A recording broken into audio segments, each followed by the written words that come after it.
Cet événement aurait dû avoir lieu il y a 6 mois, puisque j'avais choisi la date du 24 avril 2020. Et le choix de cette date n'était pas un hasard, car il s'agit de la journée mondiale des animaux dans les laboratoires. Effectivement, mes recherches portent essentiellement sur le droit de la bioéthique, le droit de la santé, et j'ai analysé les recherches cliniques portant sur la personne humaine, mais également les recherches précliniques portant sur l'animal, et cette catégorie animale me touche tout particulièrement.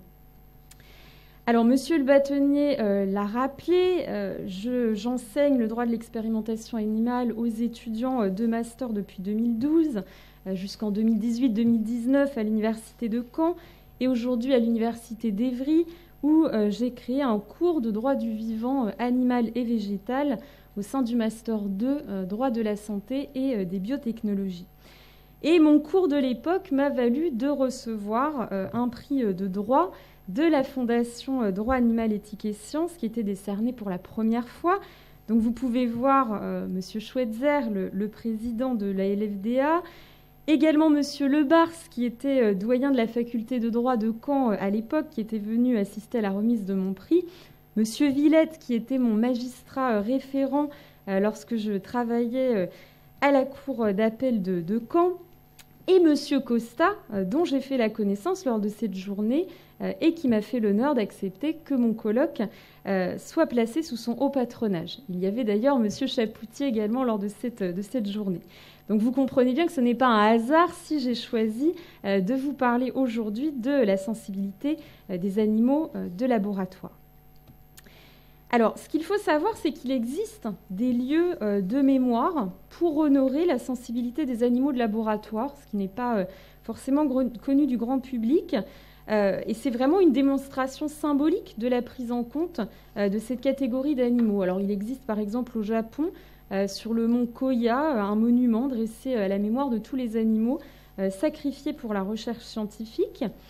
Et on peut évoquer également en France, très récemment, la mémoire de Félicette, qui est la seule représentante de la race féline à être allée dans l'espace le 18 octobre 1963. Son histoire avait été assez oubliée. Elle a été récupérée donc, au bout de 10 minutes de vol spatial. Elle a fait encore l'objet d'expérimentations pendant plus de 3 mois avant d'être euthanasiée, parce qu'en fait, les chercheurs souhaitaient récupérer des électrodes implantées dans son cerveau. Et lorsque son histoire a refait surface, des chercheurs ont souhaité mettre en place un financement participatif pour lui ériger une statue et lui rendre ainsi hommage. Et donc, le 18 décembre 2019, eh bien, une statue de bronze à son effigie a été érigée à l'International Space University de Strasbourg. Alors, comme elle, d'autres animaux sont utilisés, notamment dans des vols habités pour l'espace. Et vous le savez, la chienne Laika, première placée en orbite autour de la Terre, est sans doute la plus célèbre d'entre eux. Mais ce qu'on ne sait pas forcément, petit clin d'œil à la Normandie, c'est qu'un édifice rend hommage à Laika en Normandie, précisément à Dives-sur-Mer, au sein de ce qu'on appelle la Maison Bleue de D'Acosta. Donc c'est l'œuvre d'un ouvrier d'origine portugaise qui a créé un jardin insolite recouvert de mosaïques, de faïences, de verre, qui a été collecté pendant plus de 20 ans. Et le point de départ justement de son œuvre, qui est de l'art brut, a été le choc émotionnel profond par le sacrifice de la petite chienne Laïka au nom de la recherche spatiale soviétique en novembre 1957. Donc il a édifié ce mausolée qui a été restauré en 2011. Et aujourd'hui, donc, la Maison Bleue est inscrite aux monuments historiques depuis 1991. Donc, vous pouvez voir au centre Monsieur D'Acosta et sa femme. Et moi qui ai visité ce mausolée en 2019, vous voyez que je n'étais pas masquée et nous étions un peu plus légers à cette époque qu'aujourd'hui. Toujours est-il que pour en revenir à l'expérimentation animale en tant que telle, le grand public ne connaît pas grand-chose finalement de l'expérimentation animale. Tout au plus, il s'émeut de la sensibilité des animaux de laboratoire lorsque certaines pratiques sont portées à sa connaissance. Et je songe à ce que vous pouvez voir en face de vous en ce moment, aux vaches à hublot, dont le cas a choqué les Français, à juste titre, lorsque l'association L214 a porté à leur connaissance l'existence de ces animaux sur qui sont posées des fistules pour que l'on puisse accéder directement à leur estomac. Donc ce type de recherche est généralement mené pour optimiser les performances des animaux d'élevage par le biais de leur alimentation, ce qui pose d'ailleurs la question de leur légalité. Alors il a été souvent dit que ces vaches ne souffraient pas, alors même que forcément la pose de la fistule entraîne des douleurs post-opératoires qui nécessiteraient la prise d'un traitement antidouleur pendant plusieurs semaines, et il est certain que l'animal ressent à minima une gêne permanente du fait de l'existence de cette trappe qui donne un accès direct et permanent à l'intérieur de son estomac au sein duquel les opérateurs insèrent leurs bras. Alors, moi, je vais essayer très rapidement aujourd'hui de vous dresser un état des lieux de la prise en compte de la sensibilité des animaux de laboratoire par le droit, suivi en évoquant ensuite les perspectives d'amélioration de la prise en compte de la sensibilité animale par le droit. Alors, si on fait une genèse assez rapide, tout commence par une célèbre loi, la loi Grammont du 2 juillet 1850, qui sanctionnait ceux qui avaient exercé publiquement et abusivement de mauvais traitements vers les animaux domestiques. Donc c'était vraiment la question de la publicité de l'expérience. Donc bien évidemment, les expériences échappaient à toute sanction. Il a fallu attendre un décret du 7 septembre 1959 pour supprimer la condition de publicité. Donc vous voyez bien qu'entre 1850 et 1959, on a quand même attendu un certain temps. Ensuite, il y a eu la loi du 19 décembre 1963 qui a ajouté l'incrimination des actes de cruauté commis à l'encontre des animaux domestiques apprivoisés ou tenus en captivité. Monsieur Hofbauer rappelait également la loi du 10 juillet 1976 qui a proclamé que l'animal est un être vivant et sensible qui doit être placé par son propriétaire dans des conditions compatibles avec les impératifs de son espèce. Donc au fond, le régime de protection pénale des animaux s'étendait, sous réserve de quelques règles spéciales, aux animaux de laboratoire. C'est finalement au plan européen que nous avons eu la directive européenne du 18 mars 1986 portant sur la protection des animaux vertébrés utilisés à des fins expérimentales ou à d'autres fins scientifiques. Monsieur Dickel nous en parlait tout à l'heure. C'était un texte qui finalement n'était pas juridique en tant que tel, c'est-à-dire qu'il n'y avait pas d'éléments contraignants. Au pire, elle se bornait, ou au mieux peut-être, à mettre en place les conditions qui permettent d'éveiller les consciences à partir desquelles se font des choix éthiques, en s'efforçant de traduire la règle des 3 R, réduire, raffiner, remplacer, dégagée par Russell et Birch en 1959. Alors je ne vais pas, enfin en tout cas je vais essayer de passer très vite dessus, mais brièvement, la régulation des recherches précliniques ne reposait pas sur un examen au cas par cas des protocoles, c'était un système de certification des lieux d'expérimentation et des chercheurs. Les animaux destinés à des expérimentations provenaient d'élevage ou de fournisseurs qui étaient seulement déclarés.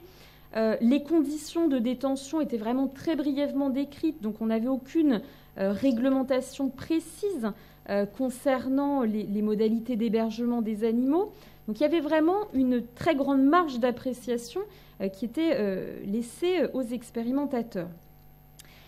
Quant à la mise à mort de l'animal, il était préconisé qu'elle devait se faire de manière éthique, avant la fin de l'anesthésie, si il devait être amené à souffrir de manière prolongée ou à subir des dommages, mais rien n'était dit quant aux méthodes à utiliser pour éviter toute souffrance supplémentaire à l'animal.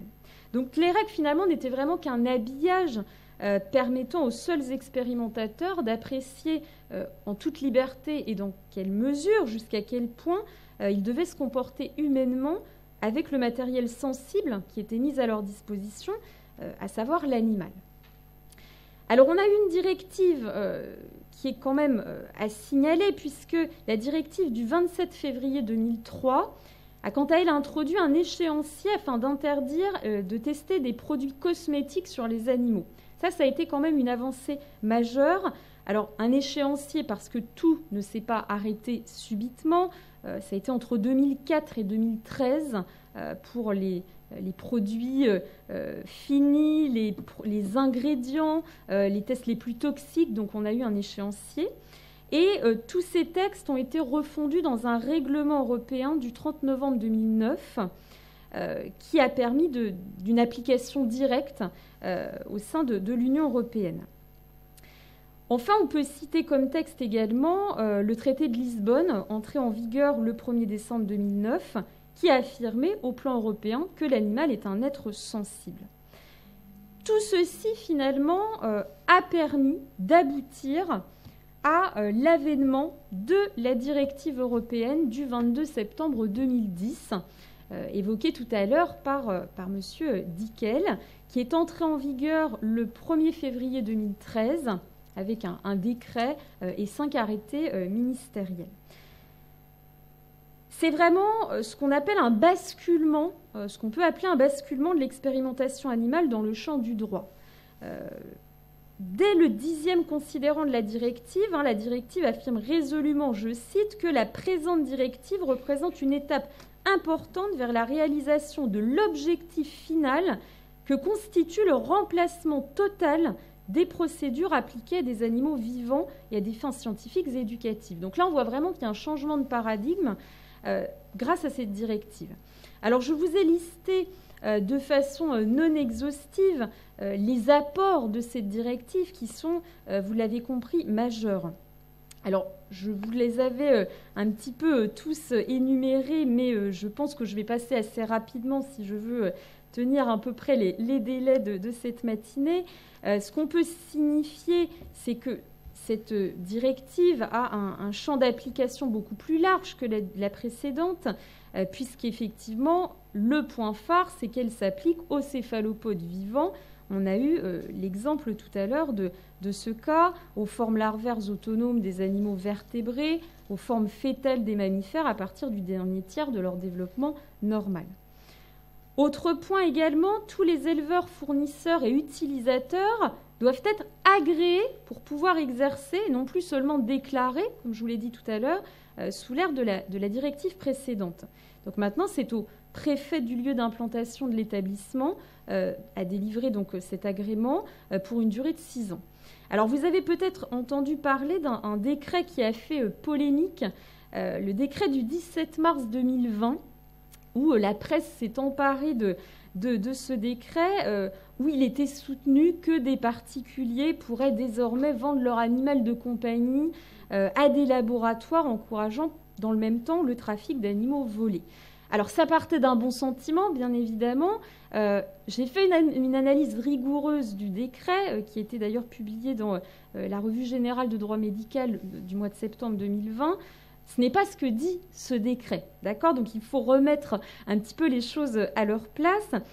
Pour vous dire le contexte, la modification au cœur du débat portait sur la dérogation pouvant être octroyée par le ministère chargé de la recherche, après avis des ministères concernés, pour l'utilisation d'un animal provenant d'un élevage non agréé. Avant ce décret, il y avait 3 conditions qui étaient alternatives. C'était possible lorsque la production des éleveurs agréés n'était pas suffisante, lorsque il y avait des besoins spécifiques au projet, ou bien pour motifs scientifiques. Désormais, les 2 premières conditions ont été abrogées et il ne reste que le motif scientifique. Donc justement, désormais, la seule justification scientifique constitue un motif valable.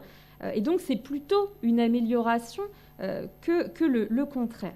Et il est à noter justement que ce décret ne va pas dans le mauvais sens, puisqu'il a également renommé la Commission nationale de l'expérimentation animale, qui est chargée de donner son avis sur tout projet de modification des dispositions législatives ou réglementaires relatives à l'expérimentation animale. Et il l'a renommée Commission nationale pour la protection des animaux utilisés à des fins scientifiques. Donc on voit là encore un changement de paradigme, une terminologie qui est symbolique certes, mais elle est également suivie des faits en ce qui concerne la composition de la commission, puisque ce décret permet de doubler le nombre de personnalités proposées par des organisations reconnues d'utilité publique, de protection des animaux, de protection de la faune sauvage, en passant de 3 à 6 représentants. Quelques points encore sur la directive de 2010, pour revenir à elle. L'autorisation de projet doit être soumise à une évaluation éthique favorable. Ça, c'est peut-être la plus grande modification en ce qui concerne les projets utilisant des animaux, c'est-à-dire qu'avant d'être autorisé par le ministère de la Recherche, eh bien, le comité d'éthique en expérimentation animale dont relève l'établissement utilisateur doit avoir rendu une évaluation éthique favorable et son avis est liant, ce n'est pas qu'un avis consultatif. Donc là, la règle des 3 R que j'évoquais tout à l'heure, elle n'est plus seulement éthique, elle est bien juridique puisque des moyens sont mis en œuvre pour la rendre effective et qui doivent être détaillés au sein même du projet. Je vous ai également mentionné qu'il est désormais nécessaire qu'il y ait une structure chargée du bien-être des animaux auprès de chaque établissement. Le bien-être des animaux qui était complètement laissé de côté dans la directive de 1986, ici est vraiment détaillé. On a, dans un annexe de la directive, tout un tas de normes qui sont posées concernant la ventilation, l'éclairage, le bruit, la manipulation, l'hébergement, l'enrichissement pour chaque espèce, ce qui n'existait pas auparavant. Les seuls laissés pour compte sont les céphalopodes. Alors, c'est un petit peu contradictoire puisque la directive, justement, est là pour protéger désormais les céphalopodes, mais aucune norme n'est prévue pour eux.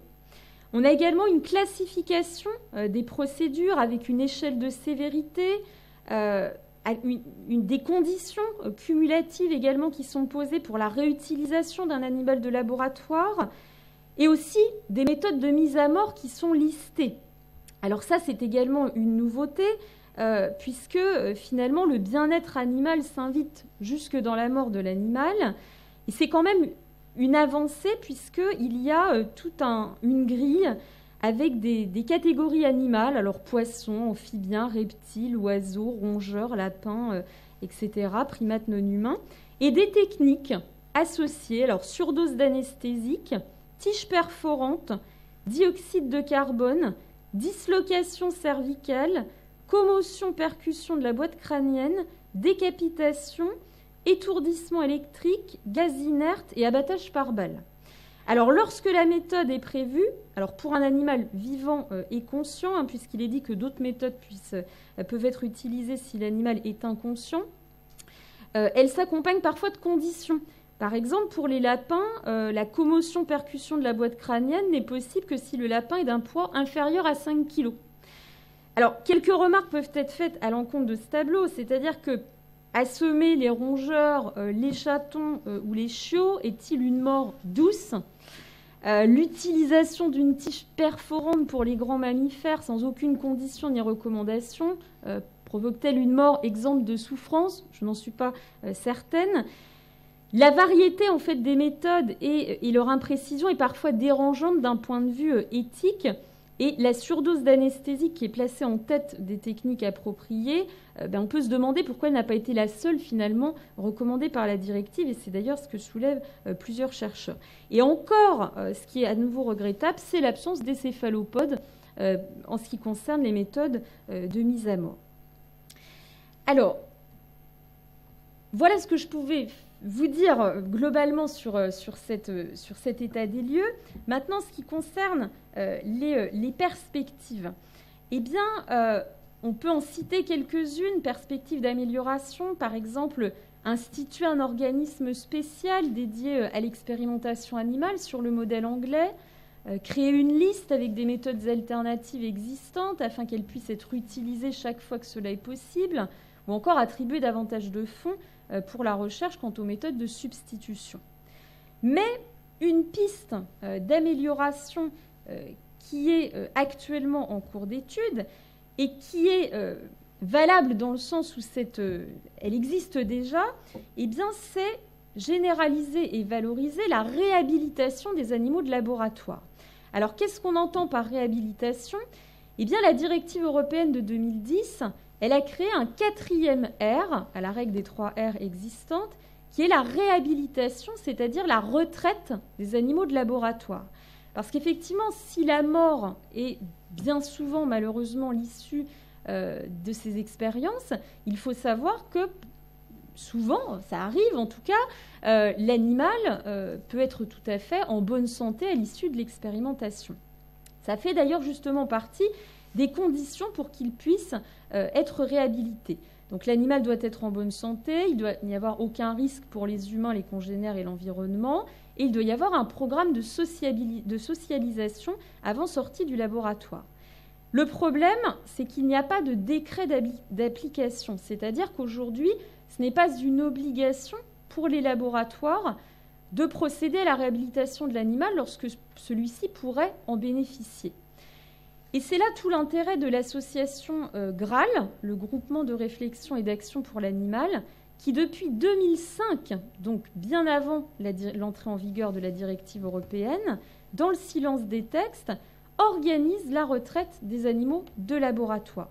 Donc c'est Marie-Françoise Lheureux, qui est vraiment une femme admirable, qui a créé cette association, qui m'a contactée depuis, donc à l'issue de l'organisation du colloque, pour me demander d'en être administratrice, que j'ai accepté avec grand plaisir. Et ça fonctionne très bien, puisqu'on a le 4000e animal de laboratoire qui a été adopté en 2020 grâce aux efforts de cette association.